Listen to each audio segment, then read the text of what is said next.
why the DCEU was anything but super. Now, I got to give a disclaimer, guys. I do like the DCEU. What I don't like about it was that Superman was this kind of like wild card where it looked like we never knew if he was going to turn evil at some moment and just start killing people. I know the stuff that Zack Snyder says about how it was going to go in the future, but it didn't happen, okay? So we got the movies we got the direction we got, and that's the way it seemed. Brand new superhero reaction channel. Let's check this out. Original link in the description. Bruce said something about you having to take us all to brunch. Oh, see, now that's cool. That's He's going to take you to shave your mustache because I could see it through that crappy CGI. betrayal. This was the moment it all went off the rails. Could the powers that be have fixed the DCEU up until this point? Frankly, despite numerous missteps, yes, they could have. But releasing a I agree. Put it in the comments if you agree. Was the DCEU non-salvageable? I mean, I don't think every single movie didn't flop. I think that they were probably overall making profit. They wanted to compete with Marvel more. bizarre concoction of refilmed footage and poorly thought out recharacterizations sank the entirety of the DCEU. Okay, I'm going to say this before we get into it real deep. Zack Snyder had an unfortunate situation in his family where he had a daughter that unalived herself. That means that Joss Whedon came in and didn't want to do it Zack's way. He wanted to do it his way, and I think WB wanted that. They kind of wanted to, probably Marvelize a little bit. And poor decision. They should have had somebody that wanted to do Zack's vision. That would have made the best outcome. They didn't do that. That, I think, was what the real nail in the coffin was, because when Zack's version finally came out, way too long. I mean, the version was way too long. That's a much better version. It really is. There was just no coming back from the travesty that was Justice League. So that begs the question, what exactly went wrong with the DCEU? Put it in the comments, which Steppenwolf did you like better? Theatrical version, Snyder version? Like brunch. Like, what is brunch? You wait in line for an hour for essentially lunch. Following the massive success of Christopher Nolan's Dark Knight trilogy, the pressure was on for DC to create a shared universe of films to compete with Marvel's rapidly blossoming MCU. Exactly. Warner's went to Nolan and asked to give Godfather a new Superman movie. And therein lies the original sin that poisoned the well of the DCEU. Oh, okay. So he's saying it started at Man of Steel. Now, I will say, Christopher Nolan didn't fight, but he tried to advise Zack on different things, and Zack wanted to do it his way, which I understand. That's a good producer. A good producer does not overrule. But look at that lady's tongue in the background. That's funny. But I do think that I would like to have seen, if Christopher Nolan directed it, how that would have went. Nolan is an amazing director, no doubt, but his sensibilities obviously don't align well with the Man of Tomorrow. Add to this gumbo of misunderstandings neither did Snyder's. The Randian directorial stylings of Zack Snyder, and you're just fundamentally starting off on the wrong foot. I'm here to help, but it has to be on my own terms. Man of Steel, the film chosen to launch this new shared universe, climaxes with Superman snapping Zod's neck. Gone was the Boy Scout who saved. That didn't ever bother me. To me, that did not ruin the movie at all. I wanted to see Man of Steel 2, however, where we rectify those things. Never happened. Saves cats from trees. Here was a new Metropolis Marvel, one forged of anger and death. This grim take on the character was a bold new direction, and one that risked alienating the ardent I don't think he was forged of anger and death. I mean, well, maybe the death part a little bit because of his dad and stuff, but he wasn't just angry. As a matter of fact, he was, to me, more sad. Because he had this great power, but he had to hide it from everybody. It could have been anger, I guess. Of the character. The box office didn't care, though. The film was a resounding hit for the studio, and they doubled down on Snyder. They knew they needed a spiritual godfather charting the direction of their new universe, and he was there, willing and able. We just felt like it was an original and interesting concept to pit him against another hero, but a darker hero. And Batman was the perfect foil. Original. They've been trying to pitch that for years. It was not original. They had been pitching a versus between the two of them for years. I think that's part of what the problem was. They had the hit in Man of Steel, and even though people didn't like it a ton, like, the original audience score was around like 60%, they should have just rectified those things in Man of Steel 2, had a Man of Steel 3, had a trilogy, and then started working on the rest of the... they wanted to compete too fast. That's what ruined them. They wanted to compete, and that stupid idea to bring Batman and Superman to fighting... The next film released was Batman. Having said that, I like Batman vs. Superman, the Ultimate Edition especially. Batman vs. Superman Dawn of Justice, another dark and brooding take on the characters, which attempted to launch them into a cataclysmic battle. See, but that's what I didn't like, was the dark and brooding. They made you think that he was going to go evil. With the dream Bruce had, with Henry being like, it's, what does he say? No one stays good in this world. And, and they doubled down on it in the Justice League stuff. They just made you think that Superman was going to go evil. I don't like that. We should have no doubt that Superman is going to stay good. Come up with some better story arcs in between. The problem here was that we hadn't had enough time with these big screen icons to feel like this crossover was truly earned. What I just said. Wayne meets Clark Kent. I love bringing people together. Lex, it is a pleasure. Ow! Wow, that is a good grip. You should not pick a fight with this person.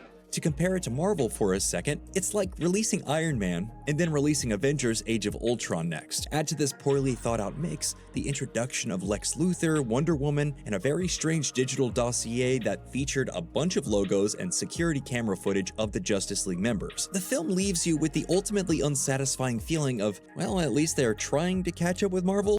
I did like the footage stuff. I thought that was cool how they did it too, with Batman getting it from Wonder Woman. I liked that. I did.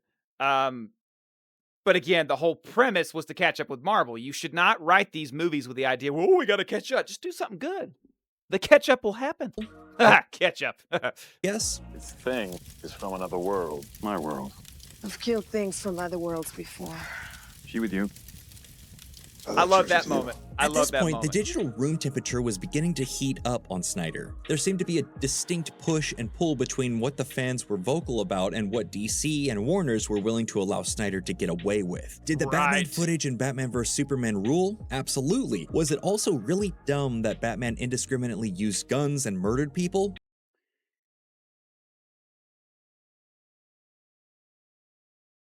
This fight is one of the best Batman fights to me ever in cinematic history. I think it beats anything that Christian Bale did. But he's right. It's overly brutal. But I feel like that's the way a Batman fight would go. I think he would have to be brutal because he's just human. He would have to be breaking people's bones. And he said murders them. I mean, he used their grenades against them. He used their guns against them. He didn't like take the guns and start shooting everybody. But I don't know. I feel like it was done really well with what it was doing. You can argue whether or not it should be doing that, but I still, that if I'm going to watch a Batman fight, I'm going to pull that one up and watch it. Also, yes. And while Snyder was fighting political battles on the direction of his subsequent films, David Ayer had been adapting Suicide Squad to the big screen, which by all accounts was initially heralded as a creative triumph. Then, as the fans became more vocal about how much they weren't responding to Snyder's dark and brooding tone, Warner's execs decided to pivot the film. I never actually saw Suicide Squad simply because it didn't look interesting to me. I mean, remember, guys, I'm not a DC guy. I'm a Superman guy. I'm DC by default. So I don't just watch everything DC does. And to me, Suicide Squad, I only wanted to watch it for the jokes. And I heard that they had to do reshoots just to put the jokes in to make it as funny as the commercial made it seem. And I was like, I don't want to do that. Seriously. The hell's wrong with you Plus, she seemed like she was sexualized a lot. And I'm like, I don't need to watch all that. It's fine. people? We're bad guys. It's what we do. A new marketing campaign was quickly put together, with recut footage that made the project seem like something much closer to Guardians of the Galaxy. Reshoots were ordered, and the end product feels like what it is, a film that was made by an auteur that was then cut to shreds and made into a jukebox musical. Let me know in the comments if you like that movie. I would consider watching it. I'm not like anti to watch it. I just, when it came out in theaters, the nature of my job is that I'm always working. And YouTube is work as well. So I'm always working. And if I'm going to give my free time, I've really got to want to have a good reason. And, Superman wasn't in it, so I'm like, I'm okay. Captain Boomerang and Harley Quinn each have like 3 introduction scenes in the film. It's almost laughable. This is now 3 examples in a row of how DC was ostensibly a captainless ship. There was no creative or universe-wide architect that was there guiding things in a non-boots-on-the-ground creative way. Harley Quinn, nice to meet ya. Love your perfume. What is that? The scent of death? The next summer, 2017, saw the release Sounds like she of does a Wonder good Harley. Woman, which proved to be a much-needed box office and critical win for the All right, hot take, guys. Hot take. I thought Wonder Woman was like a 7.5. I thought it was a good movie. I didn't think it was what people acted like it was. It's like 95% on Rotten Tomatoes. Wonder Woman 2, I actually thought was more like an 8.5, and everybody else put that a lot lower. I don't know why, but when I've watched these movies, I'm like, what is everybody talking about with the first one, and why are they having so many problems with the second one? Like, I'm so confused. I'm out of a line on the Wonder Woman front. I must be wanting something out of it that's different than what everybody else wants out of it. studio. This film is still looked back on fondly, or at least the first half of it is. And here's where things fully go off the rails. The first half? What's he talking about? Put in the comments. What's he talking about? Just the first half.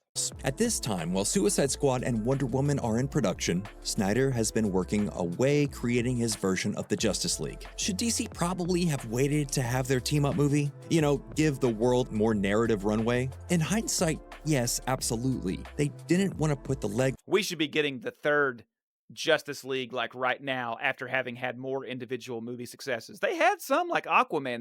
They couldn't capitalize on that stuff for some reason. work in to build their crossovers the way Marvel had. They seem to be battling both internal and external expectations of what these films should be, and it all caught up to them with this project. So you're fast. That feels like an oversimplification. I'm putting together a team. Stop right there. I'm in. You are? Justice League stormed its way into theaters, but not before Snyder was pushed out and massive sections of the movie were reshot by Joss Whedon, with tripling down and just releasing They should have got somebody like Snyder. They were trying to fix all the problems that Snyder had. Not that I hate the Snyderverse, but all the things I didn't like about the Snyderverse, I should say. They were trying to rectify those by bringing in a different director to finish what he started. Just the dumbest move. Like, I have said this before, WB has been the problem with everything from the, DCU and everything else with DC in the movies.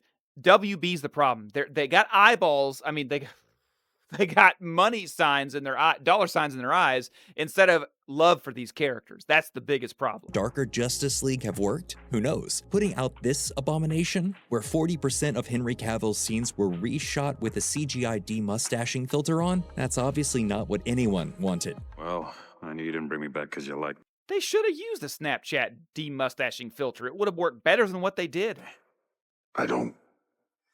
The film, in turn, underperformed drastically at the box office, and that's to say nothing of the drubbing it received critically. The fact that Warner's botched the rollout of arguably the biggest superhero team of all time this hard is almost inconceivable. It's the type of potential squandering that should have ended everyone's careers. From here, the DCEU was adrift. What was it building towards? Who was in charge? That would change from week to week. Aquaman would pull in $1 billion. Yeah. Shazam would be well received. Then Right. in February of 2020, Birds of Prey would pull in only $33 million on opening weekend, shocking many commentators and Warners alike. What was the lesson Why do y'all think Birds of Prey didn't do too well? What was the problem there? I never saw that either, obviously. I have no idea. there? Did audiences want more lighthearted characters? Did they not want Margot Robbie's inarguably iconic Harley Quinn outside of the Suicide Squad? Well, none of that really seemed to matter because a global pandemic enveloped everyone, causing Wonder Woman 1984 to be released straight to streaming platforms.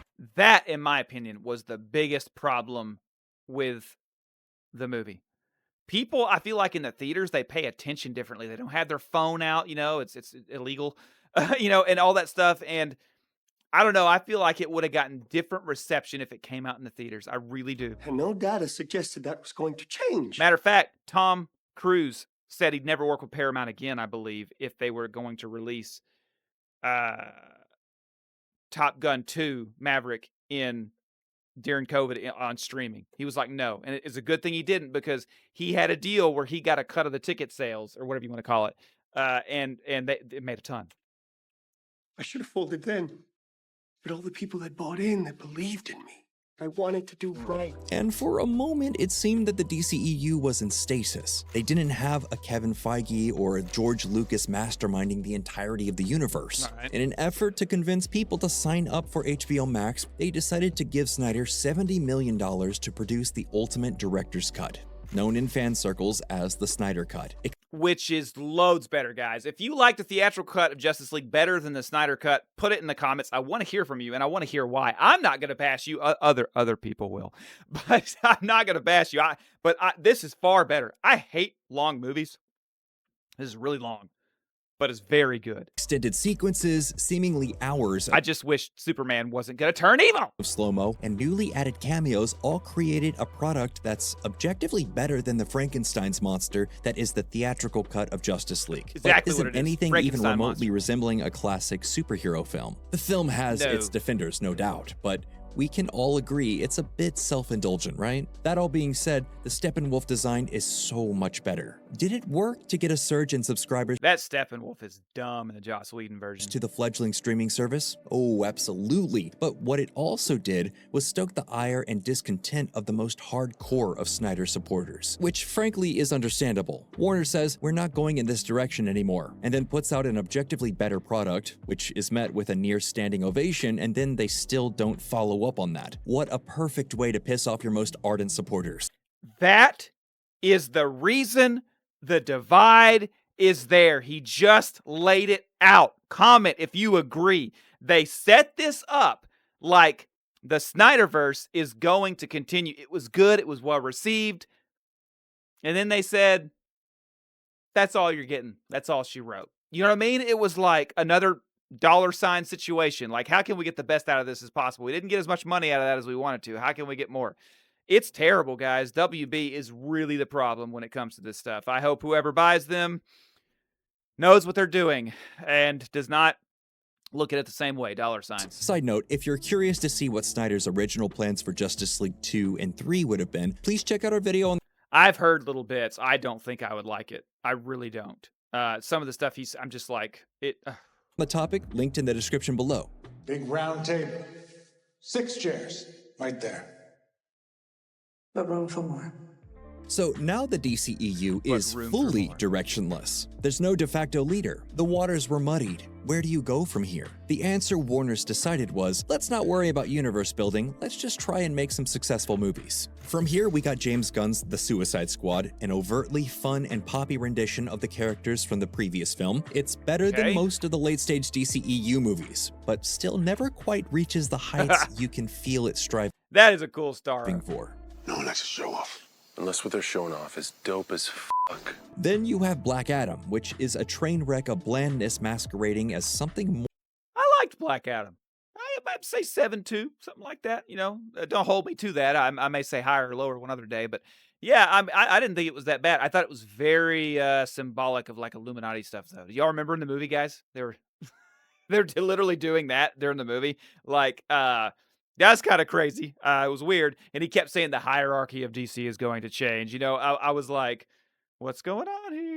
than a vanity project for Dwayne Johnson. The less said about this project, the better. We also got Shazam, Fury of the Gods, and The Flash, both financial and critical failures. The Flash, specifically, had multiple controversies, rushed CGI, and a very strange approach to making a I liked The Flash. I didn't think it was like an 8, you know, but I thought it was a very fun movie. High 7s for sure.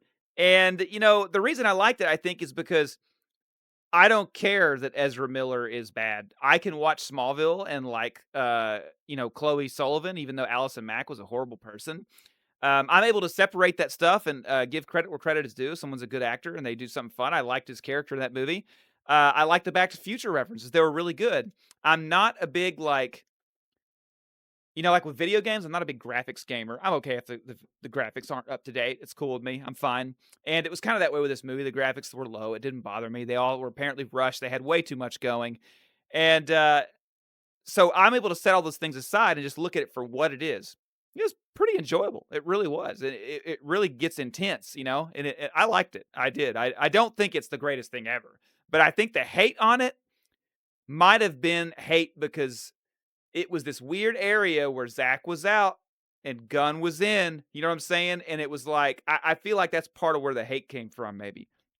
If you removed it from that, I wonder how it would have done. Universe-correcting crossover. The project was supposed to be a full universe course correct. They were going to reposition a new status quo with Supergirl and Batgirl as the new dynamic duo at the heart of the universe going forward. That obviously didn't happen, and the Batgirl film was never released, despite having completed production. The final two entries in the DCEU, Aquaman and the Lost Kingdom and Blue Beetle, were both dead on arrival. They were too little too late. No one cared that the first Aquaman made $1 billion. At this point, Warner's had run the DC brand into the ground. They say everybody's good at something. I think that's a good way to put it. People were losing interest and losing investment in it. I think that's a good way to put it. We didn't feel like it was strongly moving forward. Me? I talked to Fish. I did see that. And we all know what happens from here. James Gunn and Peter Safran were called in and hired to revamp the DC Extended Universe. They renamed it to the DC Universe, which is not confusing or annoying at all due to the fact that this is the exact name for the underlying source material. So, back to the original question, what went wrong with the DCEU? Nawe. And? Yes, that is your hand, Nawe. Very good. First, Warner's never selected a producer to oversee the whole thing that had the creative vision that Marvel's Kevin Feige has. They handed the reins to a director who got carried away with building out his vision of what DC could be. The strength and ultimate weakness of Marvel is that it is a shared storytelling experiment. It's hundreds of people working across many films. That's what I fear, guys, with the DCU. It's very James Gunn based. I feel like it should be a bit like comics, where it's all these different people working together. Let me know if you agree with that. It's part of the reason. I mean, I would have been fine if somebody else directed Superman 2, but now we've got Man of Tomorrow from James Gunn, and I'm a little worried with the direction he's going with it. I'm not saying it's going to be bad. I'm just also saying I'm not positive it's going to be good yet. To craft a shared creative vision. That's why having a producer at the head is actually a really great decision, because he's not going to impose a stylistic remit. He's only going to pull back on a specific creative team's more outlandish idea or impulses. Why do we know that? DC opted to give the figurehead spot to Snyder initially. They didn't think through just how difficult it could be to deal with a creative person without any checks or balances. Another obviously glaring flaw in the process was the fact that DC didn't want to openly mimic the Marvel playbook. They were self-conscious about being seen as cheap imitations.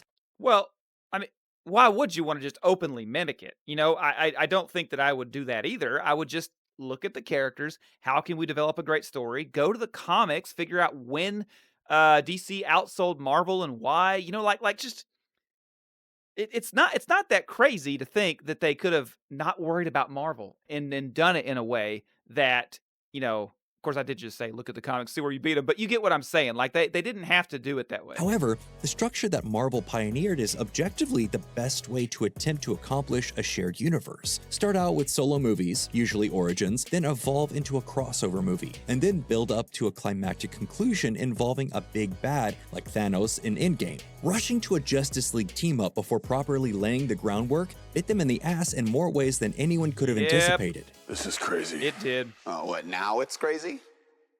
You lunatics better know what you're doing.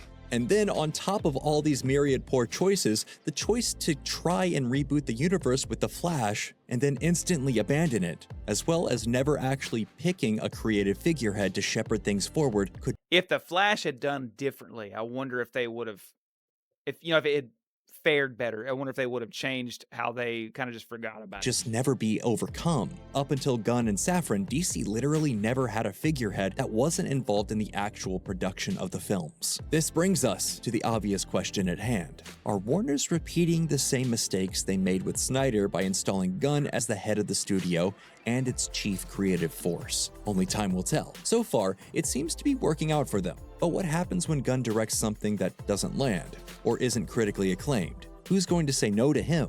Thankfully, Gunn appears to be attempting to leave space for other creatives to tell stories in their own style, having repeatedly said that there is no house style for the DC films, that he wants the individual writers and directors to bring their voices to the universe, which, again, in theory sounds great, but isn't that how we got in hot water in the first place? Only time will tell. And well, that's all we have for this episode. Guys, let me know what you think of that. Was the DC anything DCEU anything but super for these reasons? I don't know. You let me know. I have some areas where I agree, some areas where I disagree. But just let me know. Don't forget to check out my Amazon store with all sorts of Superman stuff in one place. Live humbly, do good.